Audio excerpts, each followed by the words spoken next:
What's up? This is Ian Kamau. I just came back from the grocery store. It is crazy in the grocery store right now. I've never seen so many people in that grocery store up the street from my building in Esplanade. Um, yeah, a bunch of the shelves are empty, all kinds of stuff. It's kind of a weird time to be doing a Kickstarter campaign while all this stuff is also going on in the world and in the city of Toronto. But here I am. I just wanted to do an update. This may be the final update specifically, or the final update video specifically for the Kickstarter campaign. There are 195 backers now. I'm recording this on Friday the 13th, but I'm probably going to release it on Saturday, so I'll kind of just talk like it's Saturday. Yeah, so there are 195 backers as of now. I have 2 days left to go before the Kickstarter finishes. We've raised about $15,000 at this stage in the game. There's another $5,000 to go if I am going to get to the stretch goal of 20K.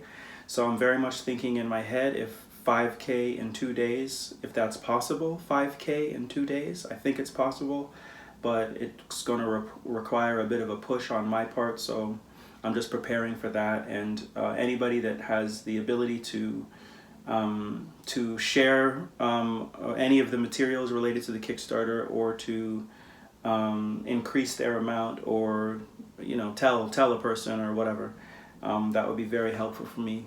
48 hours left. Because I'm around 5K, I think I'm going to make the book a gift. I intentionally didn't make the book a gift because it requires printing, and I wasn't sure if both the resources it would take to do the record and the resources that it would take to print the book, I would have it if I didn't get to the 20K. So I'm still pushing towards the 20K, but I think I'm going to just take a risk and make the book a gift for the last 48 hours, just to see, if some people want that particular thing as a gift. I'm committing to making sure one way or another that that's going to happen. I wanted to talk, I had a conversation yesterday with somebody, and I just wanted to talk a little bit about like the topics that are inside of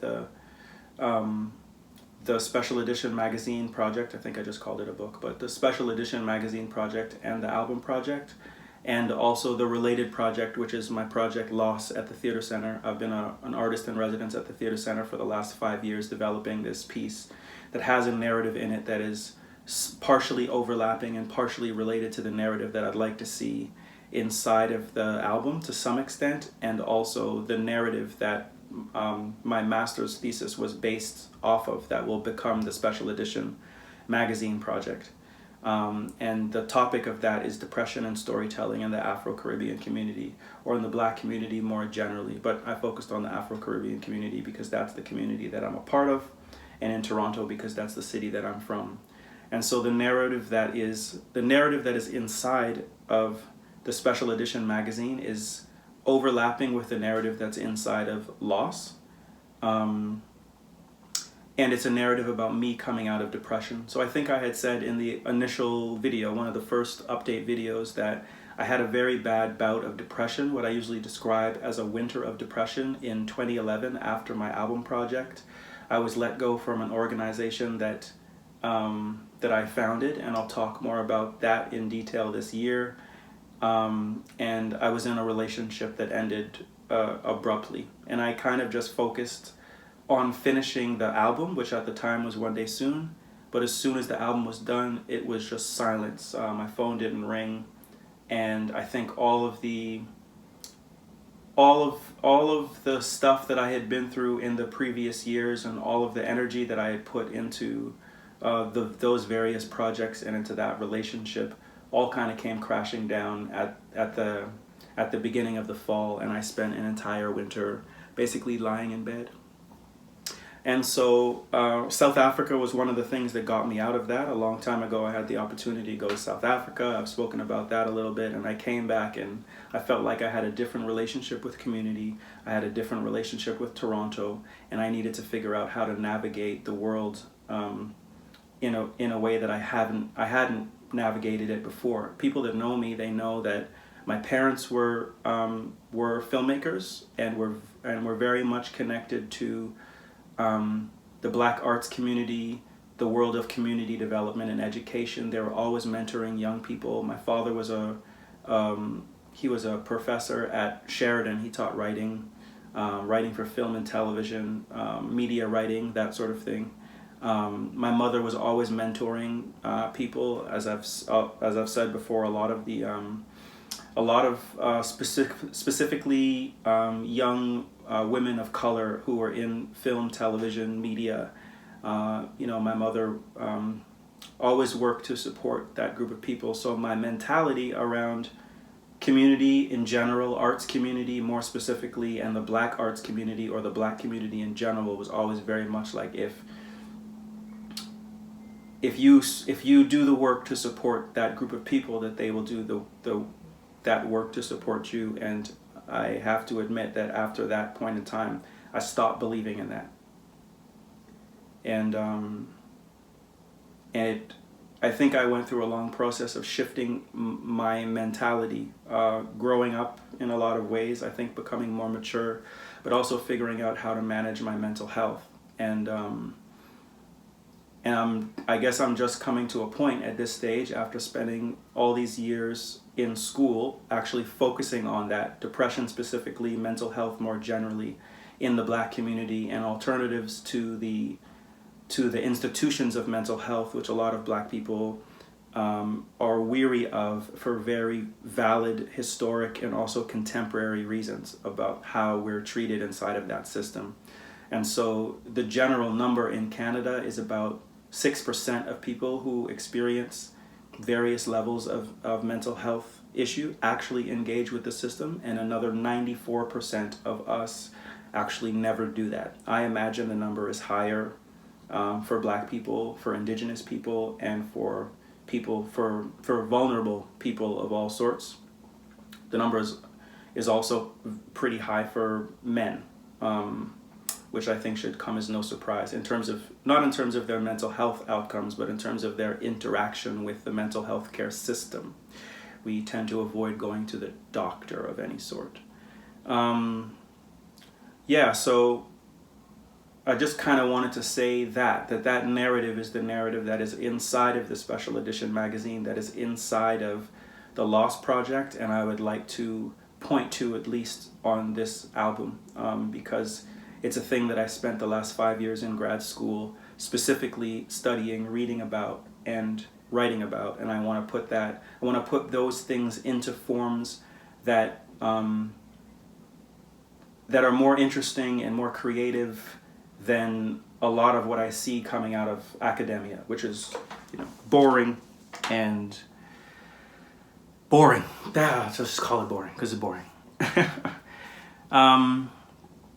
So I just wanted to say that. I'm aware of time. I don't want to make this video too long, though this may be the last one.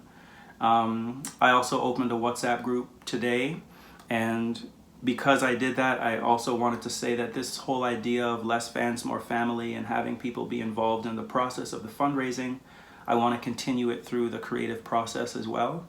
And so I'm just trying to open all the channels of communication. So the last time I did a record, it was myself inside of my studio by myself, and I made music and I put it out, but I didn't necessarily involve people in the process. And so this time I would like to, through social media, through WhatsApp, I've been debating this whole superphone thing as well, for those people that know about that.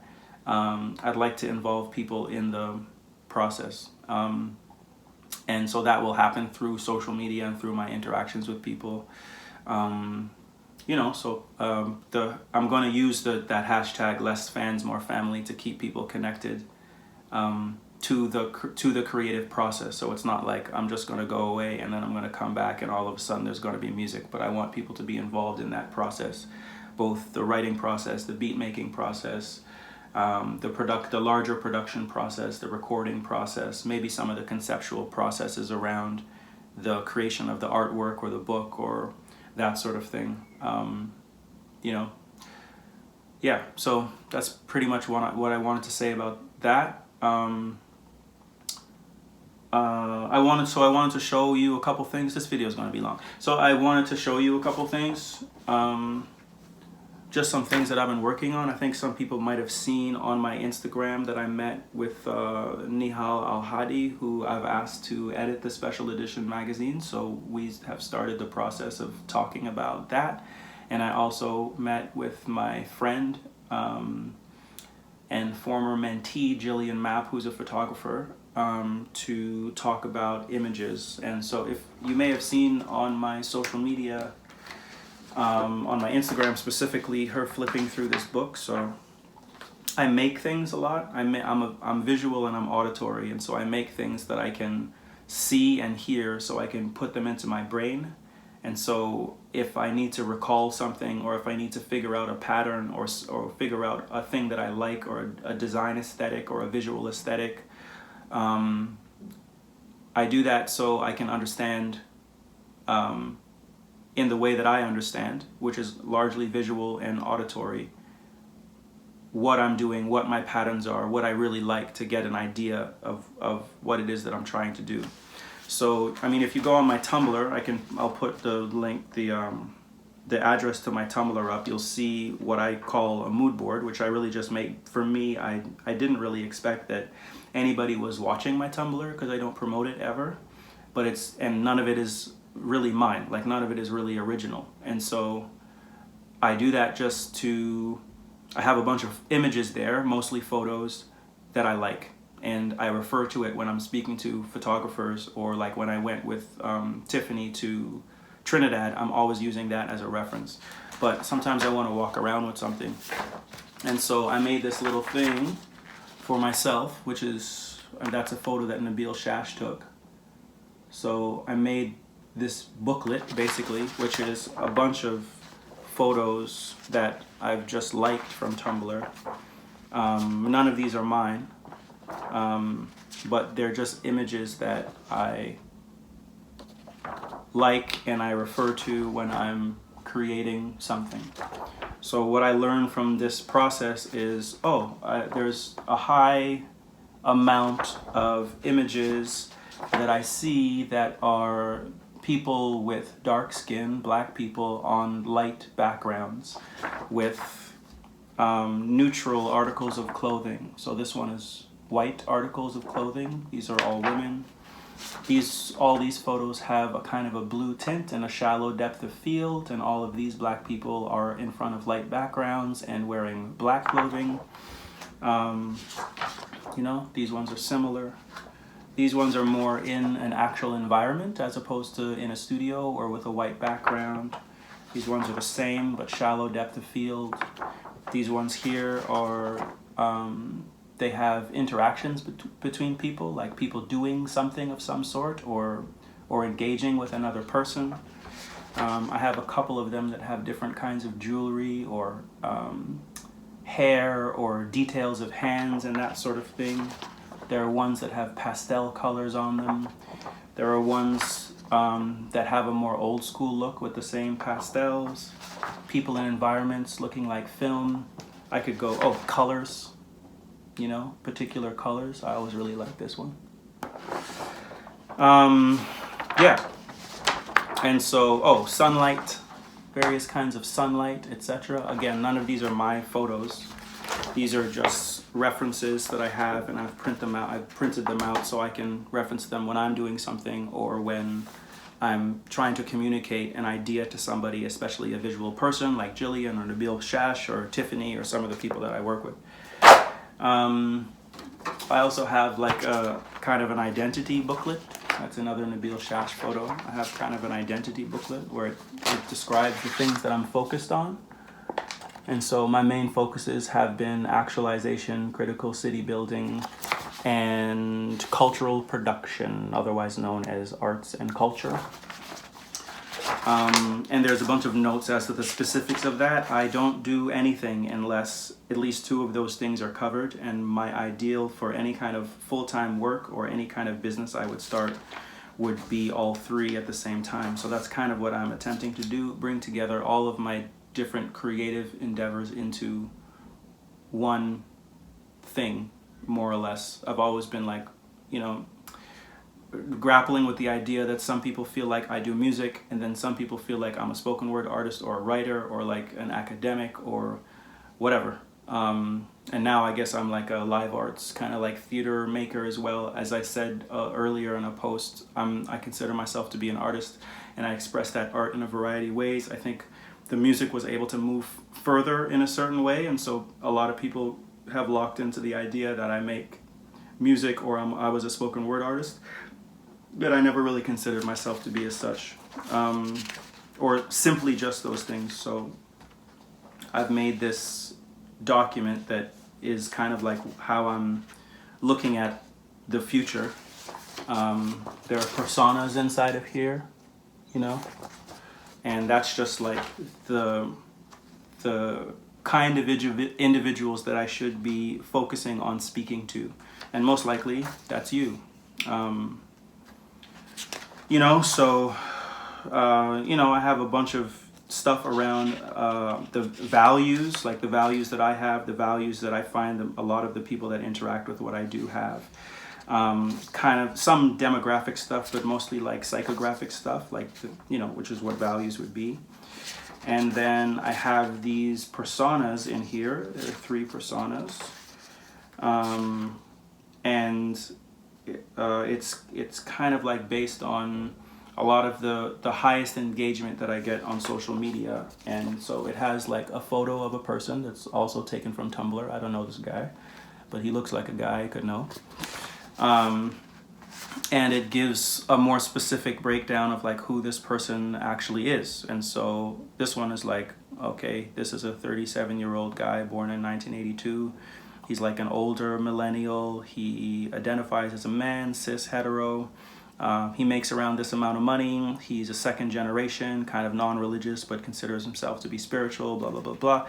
So, you know, basically, if I was recording a song, if I was speaking to, let's say, Nihal about editing or whatever, that I would be able to say, this is the person that we're writing to. So it's not just simply about the style of writing, but it's about how would you communicate if this was the person that you were communicating to.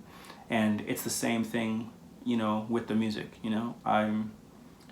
That it's better to be making something for a particular kind of person than it is to attempt to make something for everyone. And I feel like the idea of me in community is actually trying to carve a space for people that aren't necessarily getting the kind of thing that they want to get out of the mass media or out of music these days or whatever. This is going to be my longest video. I think I'm going to hit 20 minutes. I'm at 18 minutes already. And then I thought I'd show this. I've shown this only to a couple of people. Again, this is kind of like how my mind works and reminders. This is a songwriting structure. So for the people that are interested in the Songwriting Seminar that I put as one of the gifts, this is the thing I'll be going through with you. So it just has a little cover that is a reminder to me, you know, that just says, are you making the music that you want to make or hear? And then inside, each one of these pages is the same. There's some notes on this one. Each one of these pages is the same. But basically, you can't really see that, but basically there's a list of a bunch of different things that are meant to be circled in the creation of a song. So I'll go through it in a very basic sense. So a small idea and a big idea. The idea, I mean, storytelling things like who is the actual character that is inside of it, if there's a protagonist and antagonist. But then it goes a bunch of it through pop music form. So your intro, your verse, your pre-chorus, your chorus, your second verse, your pre-chorus, chorus, bridge, outro, and that can be adapted to have other things like a pre-chorus or a post-chorus, which I think is in the new part of it. There's a list of the senses, not just the 5 senses, but some other senses that we don't necessarily think about it at the side, to try to write with the ability to have to write in a sensory way.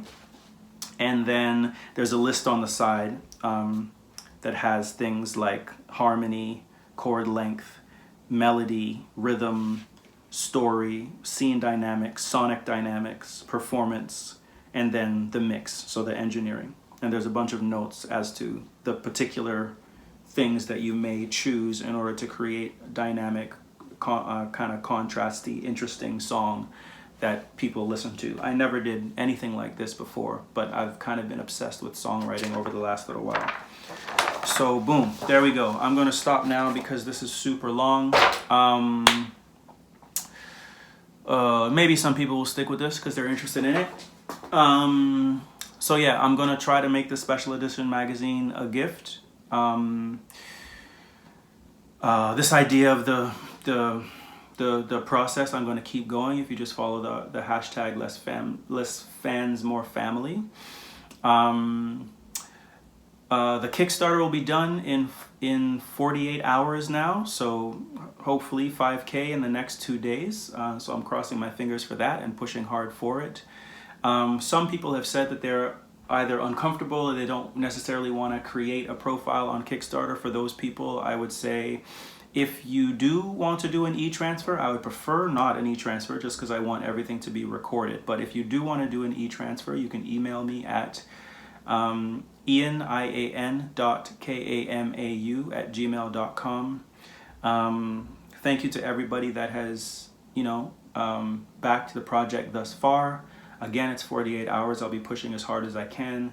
This is probably the last of the update videos related to the Kickstarter, but I am gonna see if I'm gonna continue to do these kinds of things into the future. Thank you for all the people who have actually watched this to the end. Less fan, more family. You can follow me at Ian Kamau on Instagram, Twitter, Facebook, etc. And yeah, I'll talk to you soon. I'm just gonna keep pushing. Peace.